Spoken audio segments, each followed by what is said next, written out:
Guys, मी शुभांगी.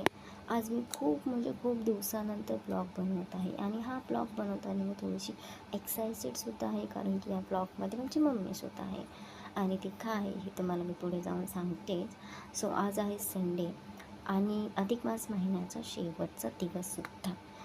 तर या अधिक मास महिन्यामध्ये एक आई आपल्या मुलगीसाठी, तिच्या हजबंडसाठी जेवण बनवते, धोंड्याचं जेवण, आणि मुलगी आईची ओटी वगैरे भरते. अशा पद्धतीचा हा काहीतरी फेस्टिवल आहे आणि माझ्या मम्मीची इच्छा होती की या महिन्यामध्ये आमच्याही घरी धोंड्याचं जेवण बनव, म्हणून तिने तिच्या सेकंड मुलीला म्हणजेच माझ्या बेस्टीला इन्व्हाइटसुद्धा केलं होतं. पण काही कारणांमुळे तिला यायला जमलं नाही आणि ती इथून खूप लांबही राहते. सो त्याच्यामुळे माझ्या मम्मीचा मूड जरा ऑफ होता, म्हणून म्हणलं संडे आहे, आपण थोडासा त्याचा फायदाही उचलावा आणि मम्मीचा मूडही ऑन करा.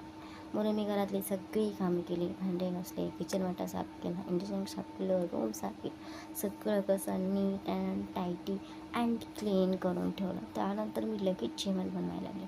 जेवणामध्ये मी पुरी, बटाट्याची भाजी, पापडाची चटणी ही मी फर्स्ट टाईम चांदणीच्या हातची खाल्ली होती आणि मला ती प्रचंड आवडली आणि मला ती एकदा ट्राय करायची होती, म्हणून मी ती आजच ट्राय केली.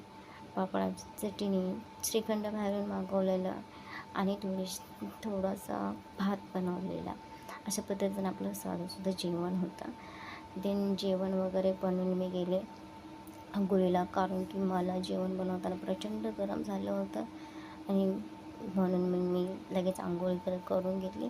आंघोळी झाल्यानंतर मी लगेच मग मम्मीची बसण्याची वगैरे तयारी केली.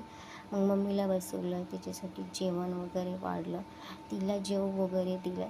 देन त्यानंतर थोडासा फोटोशूट वगैरे केला आणि मग मम्मीसाठी एक कोरियन पॅन्ट आणि छोटंसं फूल आणलं होतं, ते तिला दिलं. अशा पद्धतीने आम्ही आमचा अधिक मासचा शेवटचा दिवस, आजचा संडे, आणि अशा पद्धतीने माझ्या मम्मीचा मी मूड ऑन केला. Thank you for watching my video. Bye.